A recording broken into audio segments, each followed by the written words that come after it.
Awakening from the ashes. Fleet Commander Zarak stood rigid at the command center of the Coalition patrol vessel Vigilant, his mottled green skin tightening across his bony forehead.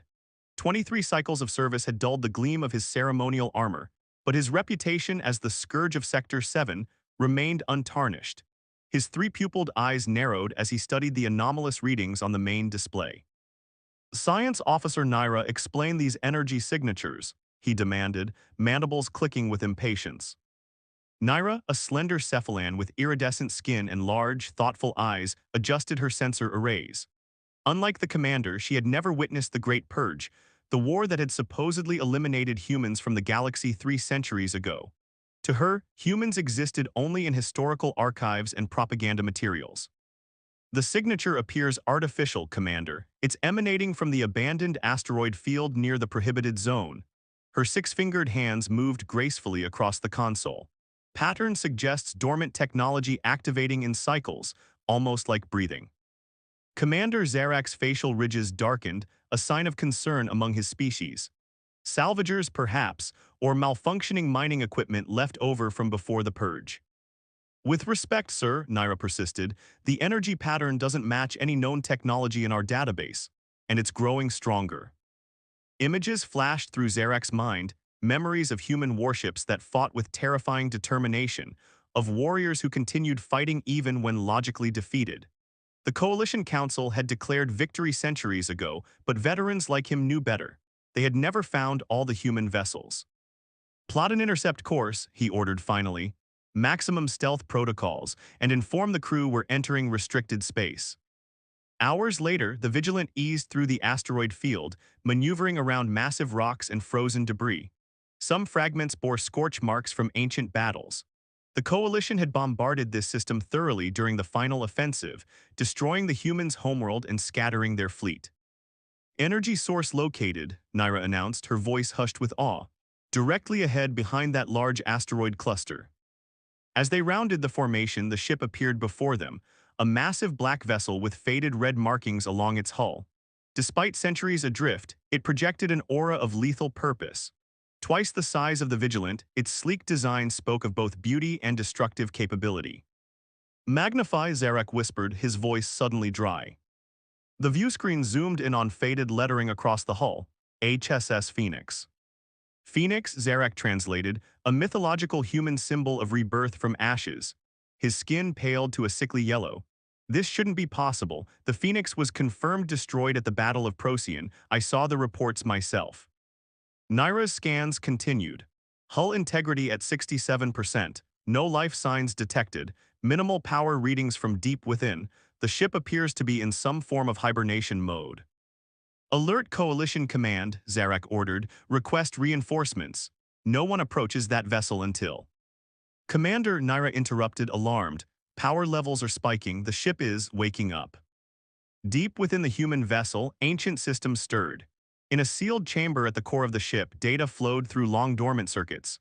A consciousness pieced itself together, protocols executed one by one. Systems check, main power at 18% and rising.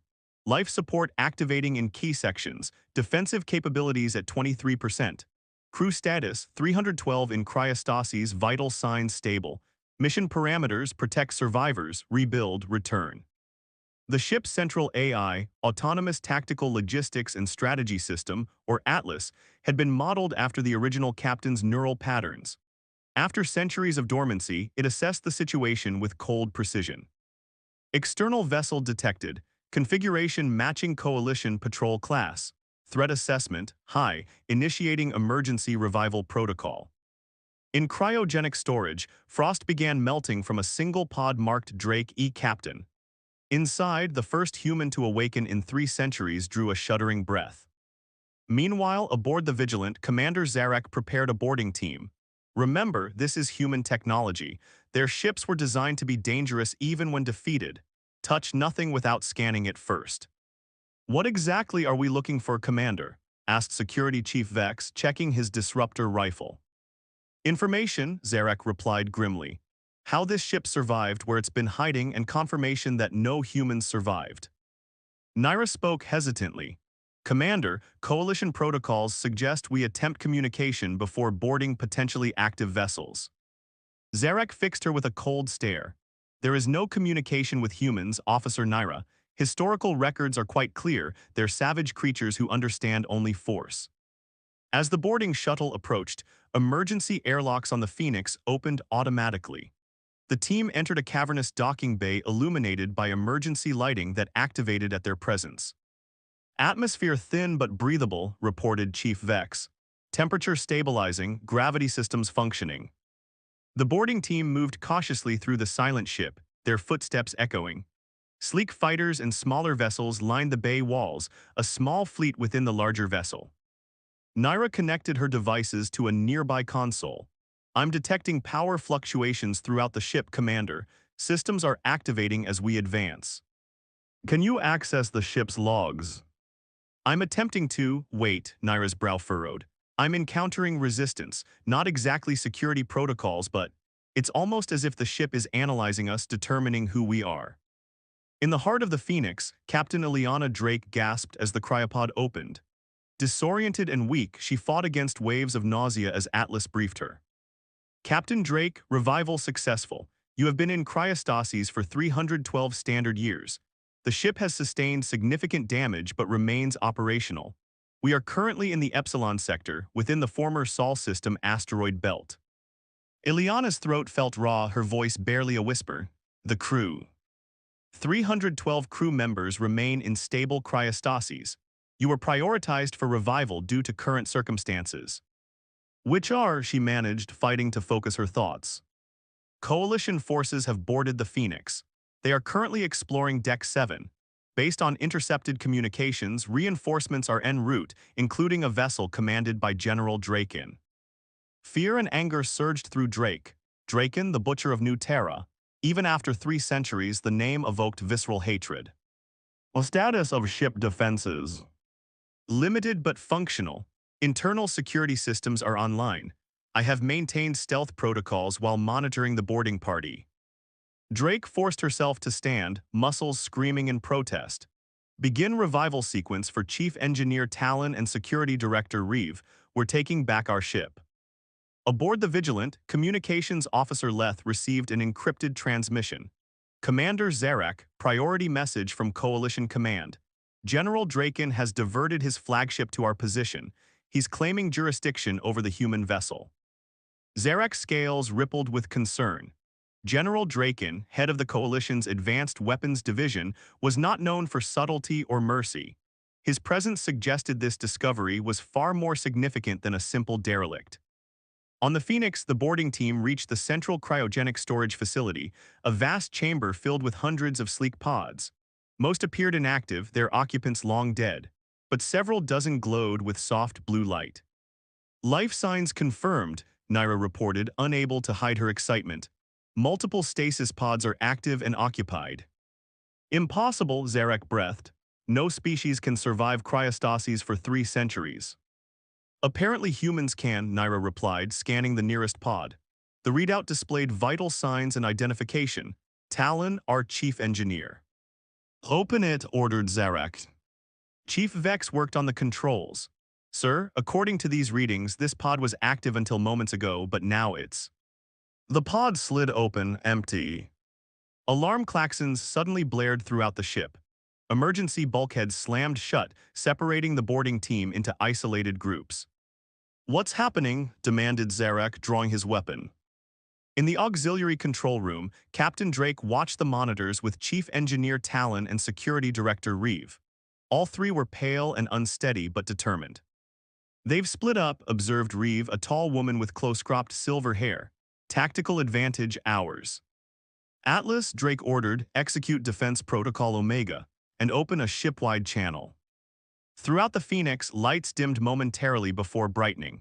Hidden panels opened, revealing defensive turrets that swiveled toward the intruders. Zarek found himself alone with Naira, cut off from the rest of his team.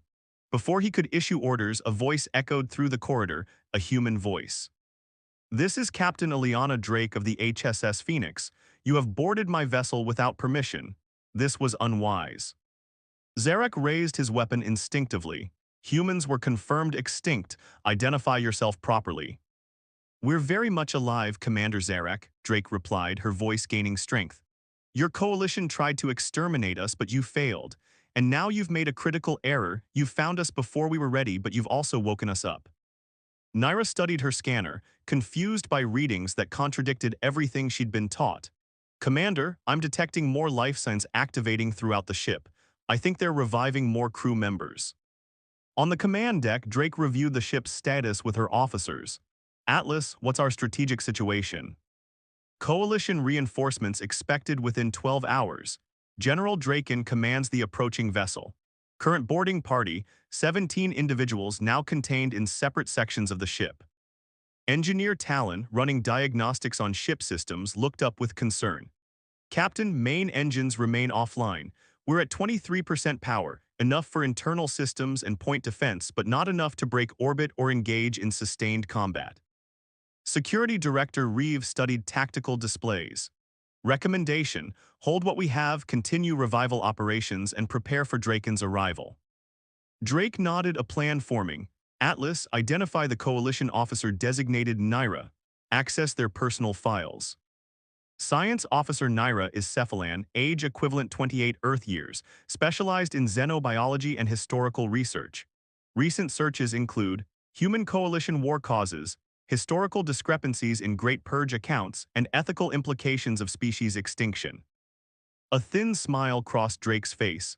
Interesting, she's been questioning the official narrative. She turned to her officers. We need allies if we're going to survive this, and I think I may have found our first one. In a sealed corridor, Naira examined historical records on her datapad, while Commander Zarak attempted to contact the rest of the team. The official accounts she'd been taught suddenly seemed full of convenient omissions and logical inconsistencies. Commander, she said finally, what if we've been wrong about humans? Zarek's head snapped toward her. Careful, officer, that borders on treason. But the timeline doesn't make sense, she persisted. The historical records claim humans attacked first, yet the earliest battle sites were all in human territory. And why would a supposedly aggressive species have civilians and scientists aboard their warships? Before Zarak could respond, a hidden door slid open behind them. Captain Drake stood in the opening, flanked by armed officers. Perhaps, Drake said calmly, it's time you learned the truth about who really started the war, defiance and revelation. Commander Zarak kept his weapon trained on Captain Drake, though his hands betrayed the slightest tremor.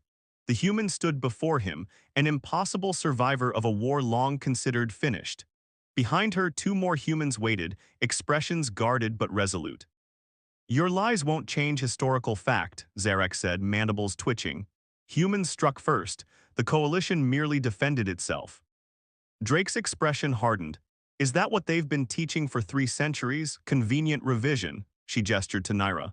Your science officer has already begun to question the narrative. Let me show you why.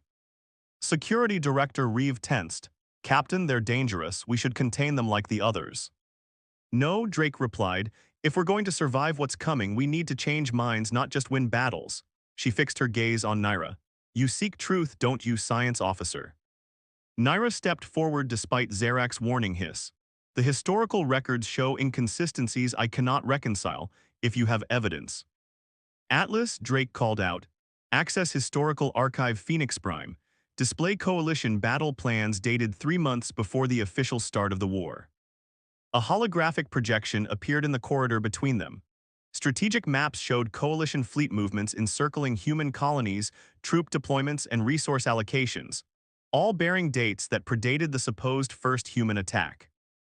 Operation Preemptive Salvation, Drake said bitterly. The coalition leadership feared our technological advancement and expansion. They decided to eliminate the threat before we could become equals. Zarak stared at the documents, recognition flickering in his eyes. These could be fabrications. The authentication codes are genuine coalition military, Naira said quietly, examining the data. These match our historical format exactly. She looked up at her commander. Sir, these would be impossible to falsify with such precision. Throughout the ship, more cryopods activated as Atlas continued the revival process. Medical Officer Juno Helsing supervised the awakening of key personnel, weapons specialists, engineers, and tactical officers. Each revival strengthened the humans' position. Captain, Atlas announced over the comm, main power now at 34%.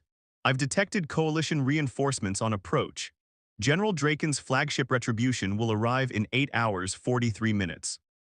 Drake nodded grimly. Continue revival operations, priority to engineering and weapons teams. She turned back to Zarak and Naira. Your General Draken isn't coming to study a historical relic. He wants our technology, specifically the Phoenix Project. What is the Phoenix Project? Naira asked, curiosity overriding caution. Before Drake could answer, Chief Engineer Talon's voice came through the comm.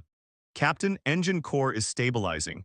We've got propulsion at 40% capacity. Not enough for FTL, but we can maneuver. Good work, Talon. Stand by.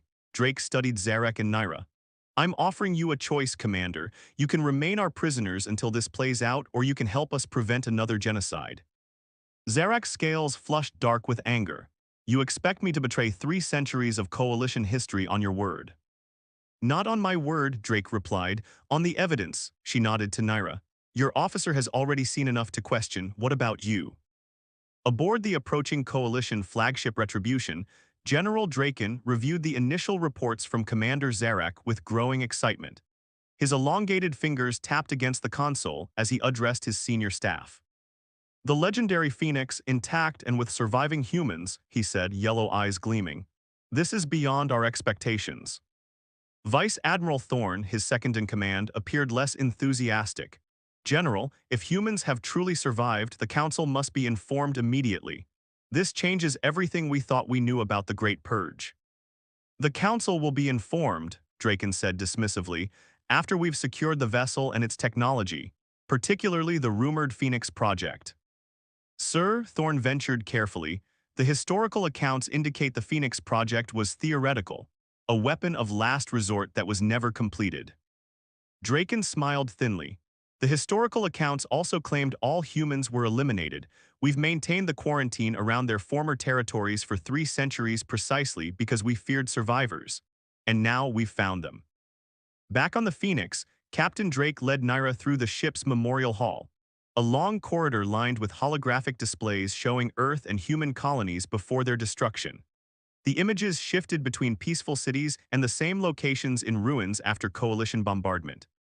15 billion lives, Drake said quietly. That was the estimated death toll when your forces finished with our worlds. Naira moved slowly between the displays, her large eyes reflecting the images of destruction. Our historical archives claim the human death toll was less than 1 billion, and that casualties were minimized through precise targeting. Drake's laugh held no humor. History written by the victors is rarely accurate. She stopped before a central memorial, a slowly rotating hologram of Earth. The Phoenix was one of 12 vessels in Operation Exodus. When we realized the coalition planned our extinction, we launched ships in different directions, carrying the best of humanity, scientists, engineers, cultural treasures, genetic samples.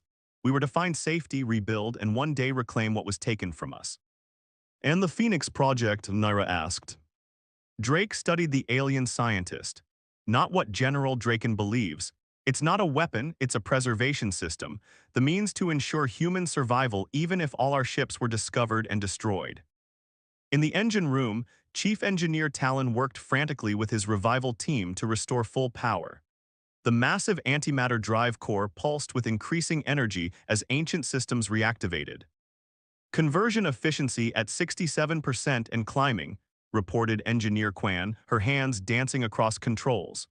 Remarkable that these systems still function after 3 centuries. Talon grinned, built to last, that was always the human way. He tapped his comm. Captain will have full propulsion in 2 hours, weapon systems coming online shortly after. Meanwhile, Security Director Reeve had consolidated control over the ship's defensive systems. The remaining coalition boarding party members were contained in secure areas, separated from Commander Zarak. Captain, Reeve reported, we've detected unusual communications from the coalition vessel to their approaching reinforcements. Encrypted, but Atlas is working on it. Understood, Drake replied, status of revival operations. 117 crew members now active. Medical reports all are stable and preparing for duty. On the bridge, newly awakened navigation officer Hiroshi coordinated with Atlas to plot potential escape vectors. The asteroid field provides cover, but once General Draken arrives with a battle cruiser, our options become limited. Drake entered with Naira in tow, drawing surprised looks from the human crew. Officer Naira has valuable insights into coalition tactics, Drake explained. She'll be assisting us. The Cephalan scientist looked uncomfortable under the human stares but held her ground. General Draken commands the Retribution, the Coalition's most advanced warship. It carries prototype temporal distortion weapons designed to trap enemy vessels in localized time fields, preventing escape. "Thank you for that information," Drake said, settling into the captain's chair. "Atlas, locate Commander Zarak and bring him to the bridge as well." Captain Reeve questioned sharply. "He's Coalition military, he can't be trusted." "Perhaps," Drake acknowledged, "but he's also a soldier who believes he's fought for the right side. Let's see if we can change that." When Zarak arrived, escorted by armed security officers, he found the bridge humming with activity. Humans worked at stations with practiced efficiency despite their recent revival. The commander watched with reluctant admiration as Captain Drake coordinated the ship's renaissance. "You wanted to see me," he said stiffly. Drake nodded. "Your officer has provided valuable tactical information about General Draken's capabilities. I'm offering you the same opportunity." "To betray my people," Zarak's scales darkened. "Never." "Not betrayal," Drake countered. "Prevention. Draken doesn't care about your people any more than he cared about mine. He wants the Phoenix Project." Zarak's expression betrayed uncertainty. "The superweapon." "It's not a weapon," Naira interjected. "I've reviewed their archives, Commander. The Phoenix Project is a preservation system, genetic and cultural records, along with regeneration capabilities." "She's correct," Drake confirmed. "The project ensures that even if every human ship is destroyed, our species could eventually be restored. It's about survival, not destruction." Before Zarak could respond, Atlas interrupted. "Captain, I've decoded the encrypted communications. General Draken has ordered the Vigilant to prevent our escape at all costs. He specifically mentioned capturing the Phoenix Project intact and eliminating all human survivors to maintain historical accuracy." The bridge fell silent. Zarak stared at the display showing the decoded transmission bearing his superior's authorization codes. "He would sacrifice my crew," he whispered. "Without hesitation," Drake said. "Just as the Coalition sacrificed billions of my people for political expediency." Engineer Talon's voice came through the comm. "Captain, full power restored, engine core at 94% efficiency, all systems online." "Weapons status?" Drake asked. "Defensive systems fully operational," Reeve reported. "Offensive capabilities at 87% and rising."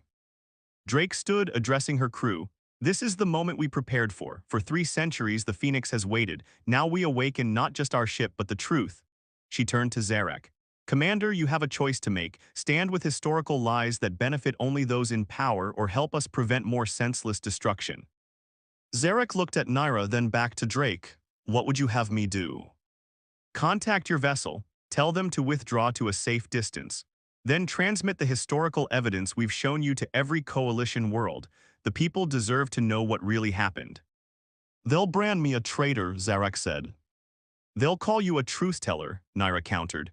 "Commander, everything we've believed about humans has been carefully constructed propaganda. I've seen enough evidence now to be certain." On the tactical display, the Retribution appeared at the edge of the system, a massive warship bristling with weapons. General Draken was arriving sooner than expected. "Decision time, Commander," Drake said urgently. "Your people or your pride?" Zarak squared his shoulders. "Open a channel to the Vigilant."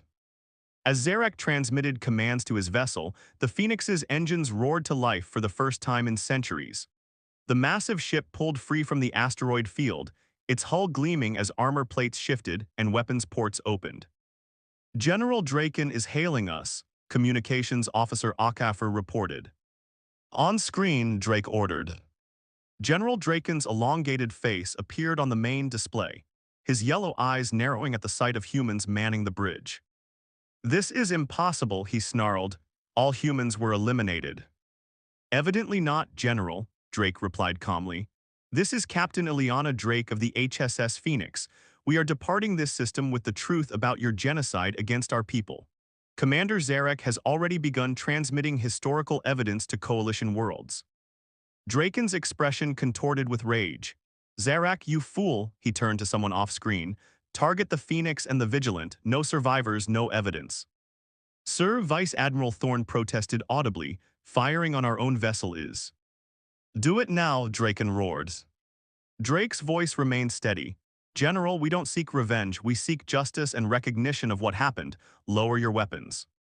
"You'll get nothing from me, human," Draken spat. "Fire." The Retribution launched its first salvo energy weapons that distorted spacetime around their targets.